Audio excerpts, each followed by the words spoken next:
I'm Sabina Chopra and welcome to FDCI Inside 3.0. We have a very interesting panel today and we're going to talk about seasonless fashion. I think we've been there for a while. And does it lead to longevity in clothing? And overall, is that good for business? Okay. I think I want to just set up a little framework within which we will discuss this. Let's define seasonless for ourselves so we're all on the same page. Okay, so it's basically year-long fashion, no specific collections in mind, driven by seasonality, whether it is weather-related or fashion calendar-related. And I think by that term, longevity, we will simply, for ourselves, keep it as clothing that's more versatile, has a longer shelf life, and doesn't have a desperate need to be bought regularly. So is everybody in agreement with that? Yes. Yes, definitely. Yeah? Yes. Or, you can always add another definition to it. So I also feel that we were already, getting very close to being seasonless. In India, we've been doing current season. I don't think we call doing current season seasonless. It's still a season. So, but we were moving away from the traditional fashion calendar. So let's define that as those starting with 2 seasons and then becoming 5 seasons, and then fast fashion world making it 52 seasons because there would be a new collection every week, leading of course to all the damage. So I think pre-pandemic, we were already in a state of crisis as far as fashion was concerned. The pandemic was the last nail in the coffin, and that's where we're at today. So the reason for this discussion. So Medha, we'll start with you. Fashion's been known to create a cycle of excessive consumption, huge carbon footprint, landfills filled with clothing, toxicity in dyes, etc., etc. People buying too many clothes they don't need. So do you think that going seasonless will change that in some way? I think we're already moving in that direction. We've taken that step forward globally where, we've been putting out their seasonless clothing. I think all of us here on that panel realized that, many years ago, that just following trends and seasons is actually becoming obsolete because the audience that we are selling to has become more aware. They're traveling a lot more. It's a more educated, informed customer.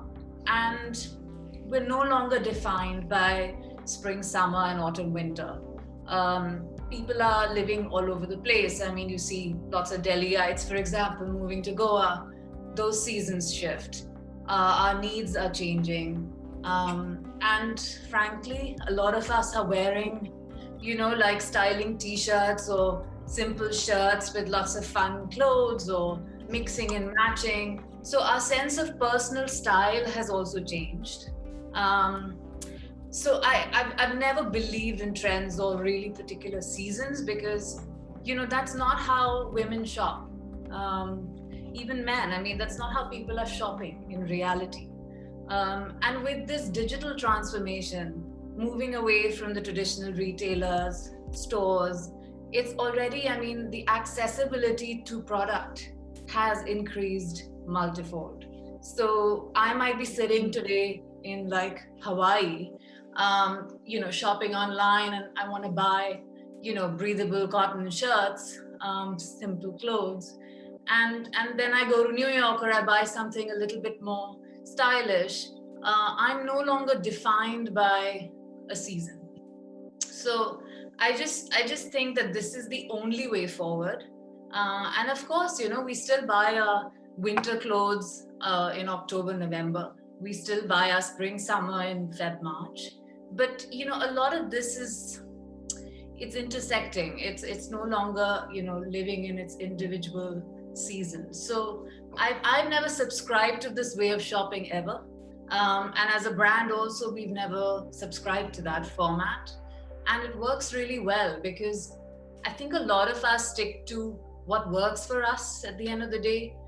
whether it's that silk blouse or that really well-fitting trouser, something that we hold on to.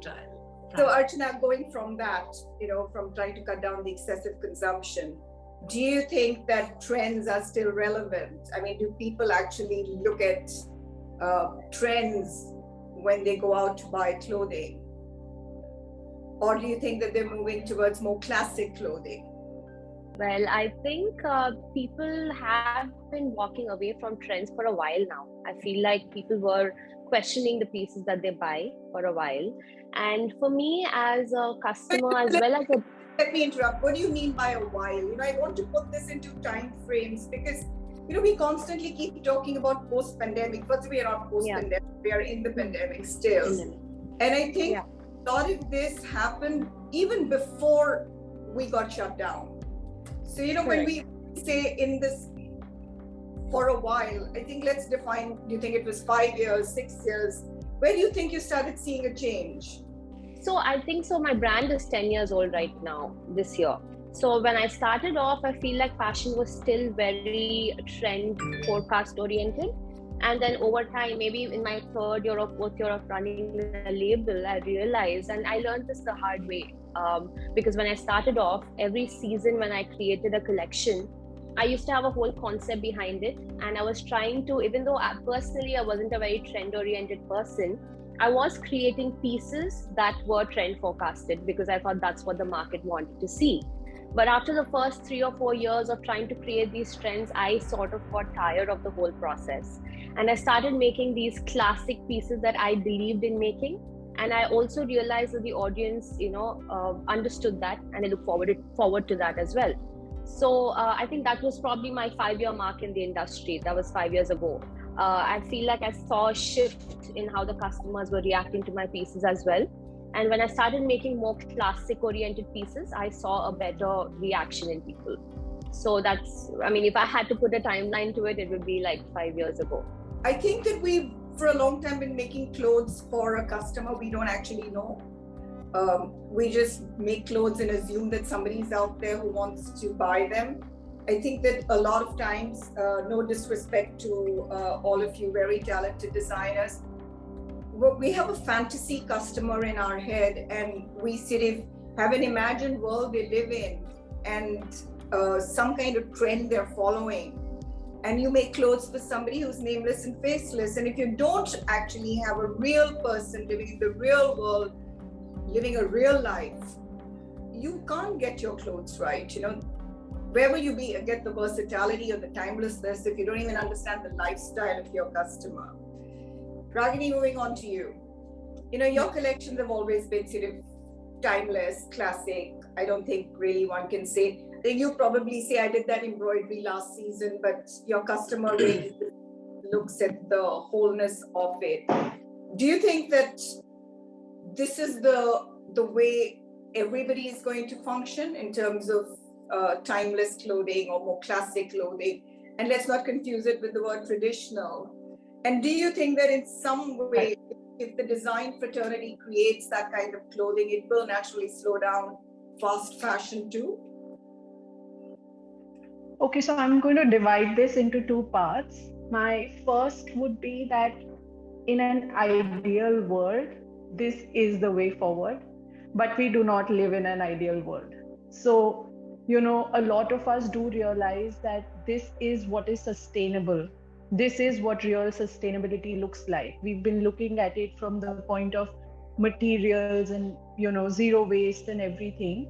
But to cut down consumption for the client, as well as to stop making excess stocks for brands, this is the way forward.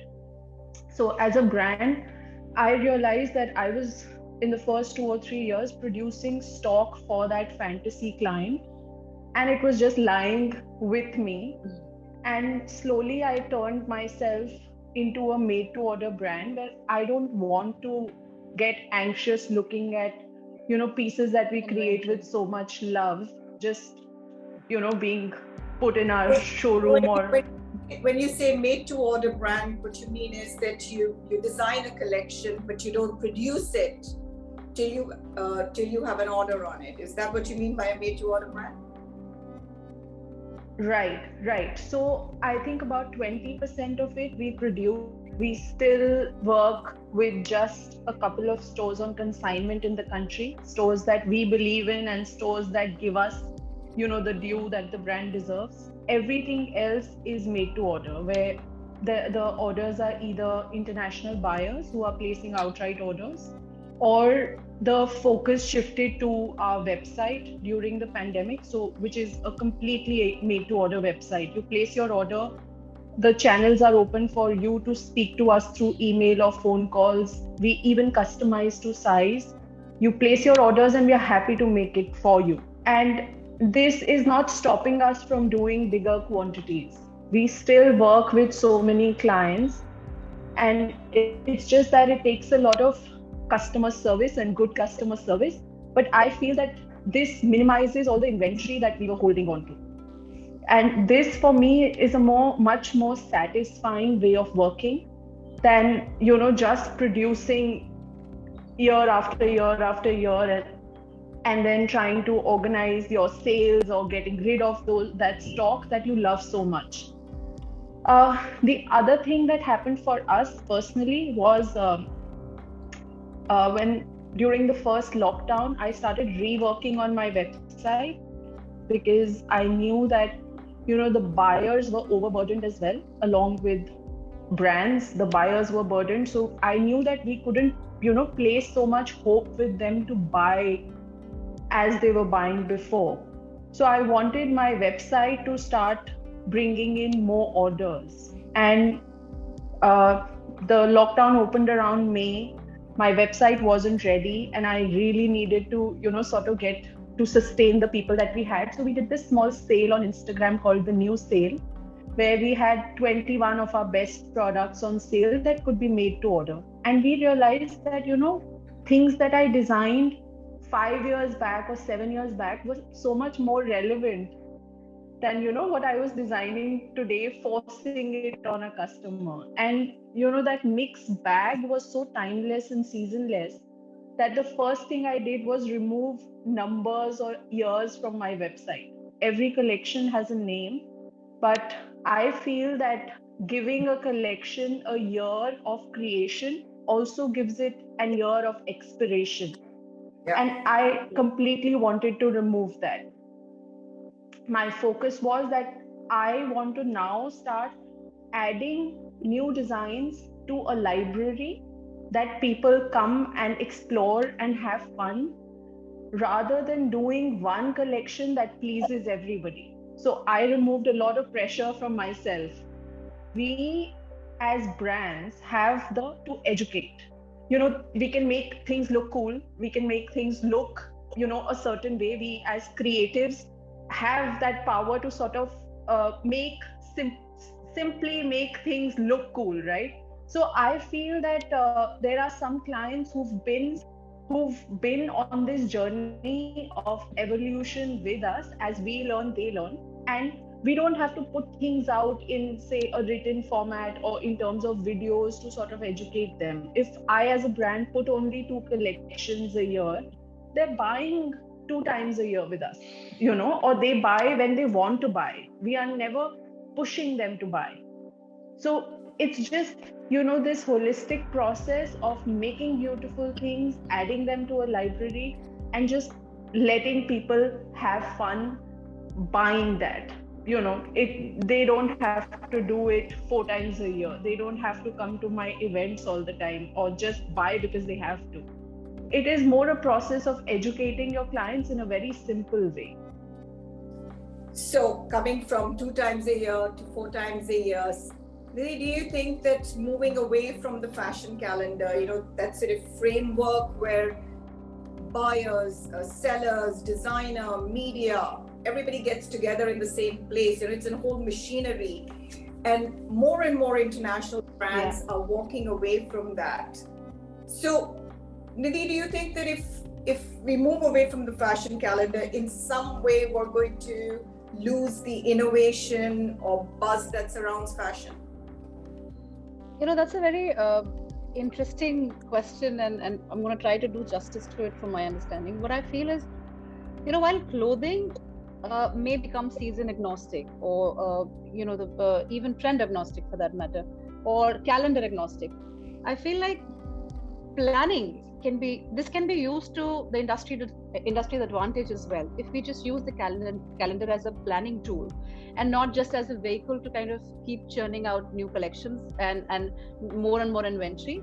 So like you rightly said, I mean, there is Ragini also said that it's not an ideal world that we are living in. Business structures are different for different brands. Some are catering to a more export oriented market, some are or a outright purchase kind of market. That's what's sustaining their brand as well. Some are, like Ragini said, that she's now turned into a made to order brand, which is fantastic.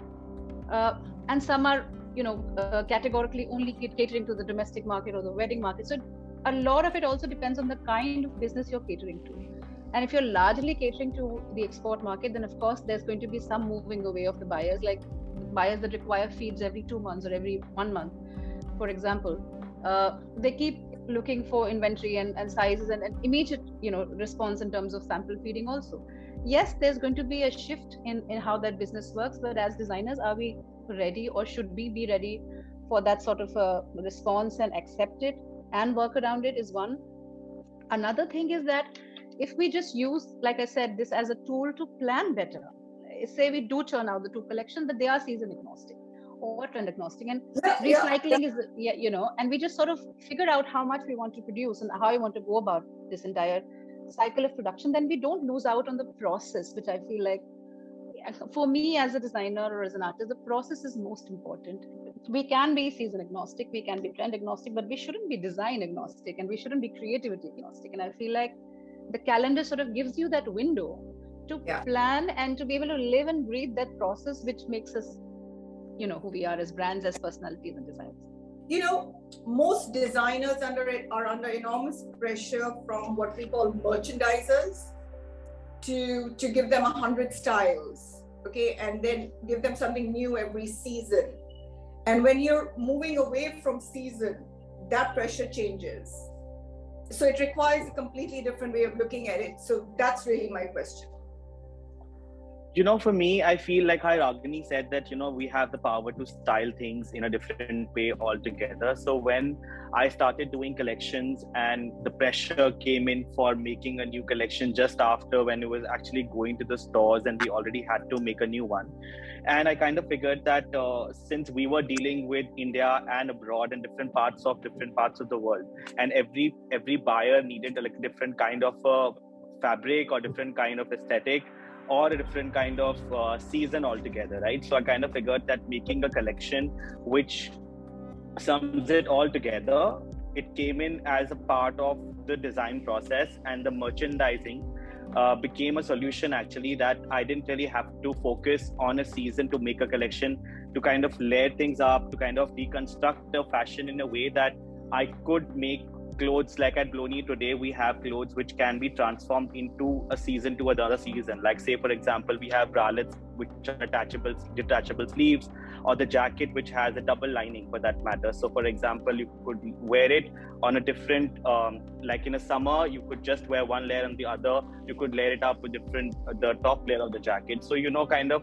design to be seasonless has to evolve to something that is, like for the entire year.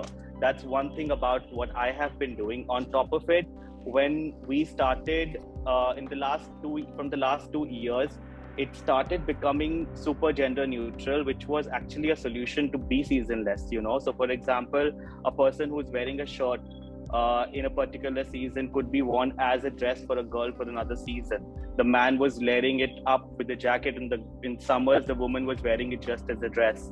So like for me, it came with a solution that I didn't really have to produce multiple seasons and for a multiple kind of gender sort of space. So like becoming gender agnostic and becoming season agnostic and size neutral for that matter. Like for example, today the trend, or I call it the fad, that I call it the classic, that the idea of becoming, introducing oversized products, which again become sort of seasonless, that you could, wear a big piece like a top layer on winters, and summers it can just become like a flowy dress sort of a manner. So I think all of that became a part of the merchandise plan, where again we only produce as per order. We have a store here and we only place orders, and that's how it works. Placing multiple pieces just didn't work for the brand. So and when it comes to buyers, for that matter, when we send our lookbooks internationally to, say, a UK market, to a UAE market, to a US market, I just send the bulk of the entire collection, and buyers can then pick whatever is suitable for their environment. So it didn't really have to be a space where we had to edit collections for a different particular buyer. So it became such an easy task to just make a collection cohesive enough to cater to a global facet, to sort of deliver in India to all the buyers in across pan India and internationally. So I think it just becomes the biggest solution in terms of merchandising for us. Moving from that, Resham, we're going to talk to you about slow fashion, craft-oriented fashion. Do you think being seasonless allows you to be more creative and gives you that time you need to actually produce the kind of craft-oriented clothing that the market wants to see? Absolutely. Since the time that we launched the brand, our key focus has been gender fluid, age inclusive clothing, and there's nothing that goes out of style or out of stock on the website. So that happens because we've always had our focus as craft, which and doing like 2 or maximum 3 collections a year. That's been our focus, because handmade, by the very virtue of it, takes time for development. So if I'm sitting with an artisan, if I'm giving them a new design, I need to have a particular amount of time for it to be made in a certain way. And then if it's not working, what else can you add to it? What are the design innovations that you can do? So I think that helps if you don't have to churn out 60 styles every 2 months or every 3 months. Because initially, like we see with a lot of brands, with a lot of fast fashion brands also, the styles that are just there on the rack. When you do 60 styles, you add 5 colors to each. So I think that is sort of rush designing that doesn't happen if you're working with craft, if you're working with something that takes time, that's handmade, because you get to hone it. You also get to look on the design part of it. Like we've had styles which were launched in the first year when we started, and we still have them. They're easy separates. You sort of build on it. You try to see what else does it work with. So it's not always about creating new styles. It's about owning what you have. It's about adding to it. How else can you style it? Do you think that being seasonless will encourage more consciousness in buying, and hence lead to more creativity, or allow you to be more creative? So we can start with Medha. I think certainly, Sabina. I think being seasonless, it gives you room to create what you think as a brand is important for you, your design philosophy. You can extend yourself in many different ways. And it gives your customer a chance to see your brand expand in terms of creativity, in terms of design. You're not bound by a season. So I think as I said before, I see it as the only way forward. I'm also a bit of an idealist, but I think it can be this and can be tied with business. You can have a smart business. You can still make money as a brand, and you can still create what you want. I think it can happen. Ragini, what do you have to say? Sabina, I feel that the customer is smart enough to read the underlying principles of the brand. When you design a collection that's conscious, it actually starts with a vision and meaning. And I feel that is what brings longevity to it. And you are sort of able to, as a brand or a designer or an artist, to get that message across. So it's just about finding meaning in what you're doing.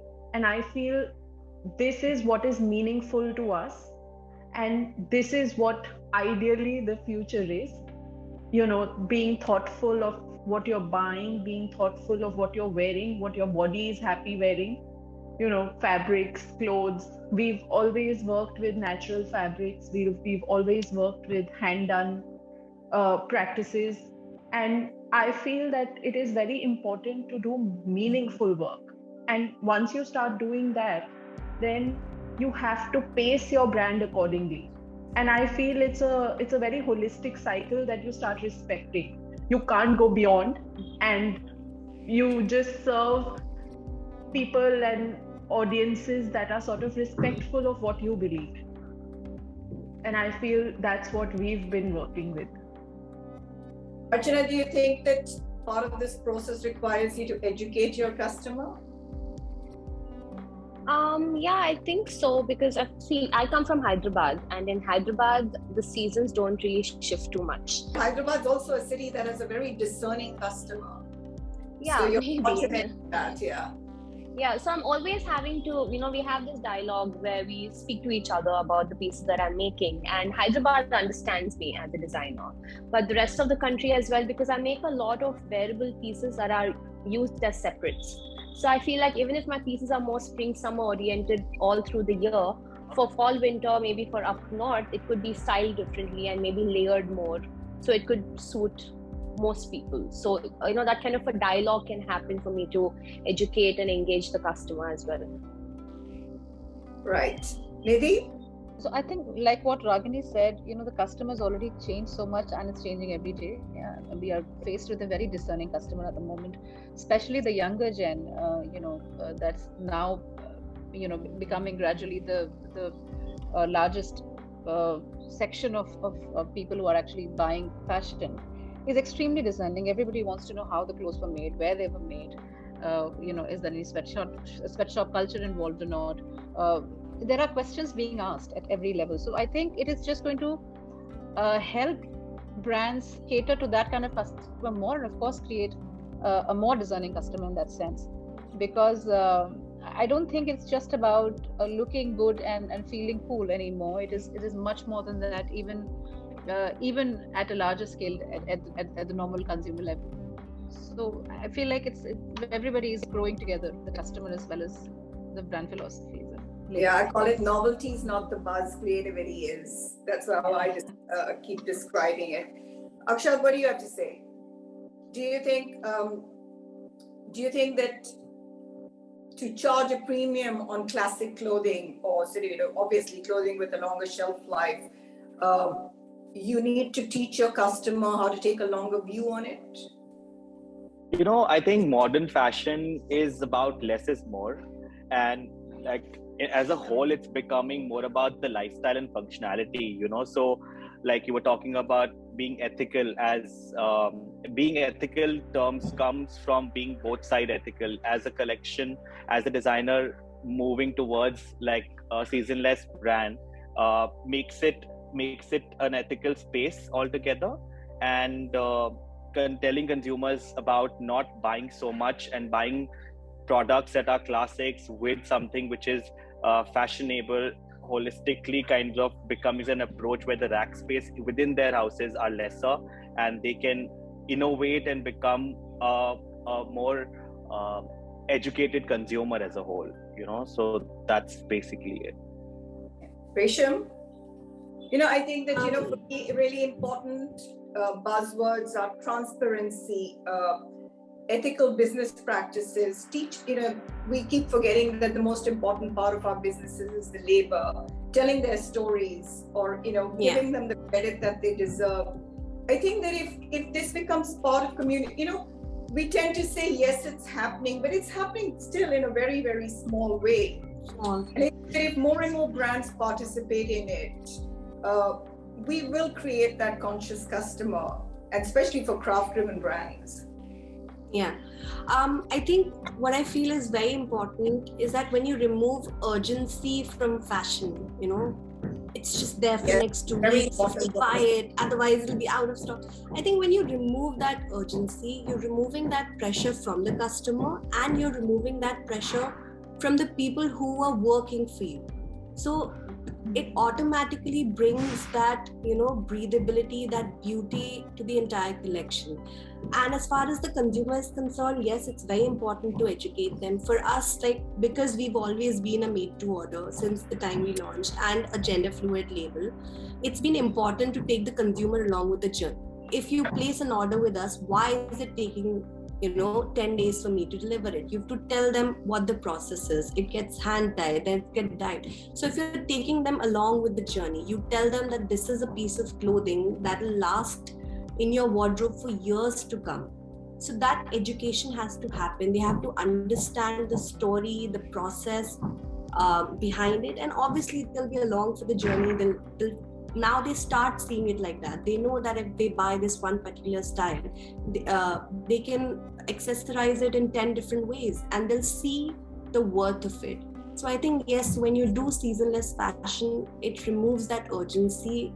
The customer will shop with a more aware mindset that it's not going to go anywhere. It's there on the website or it's there in the store, and I can think about it, why I need it, when do I need it, and if or not I should buy it. So I think that really helps. Wonderful. It's been insightful, and I think it's been a really interesting discussion. Great talking to you guys, and I look forward to seeing you soon.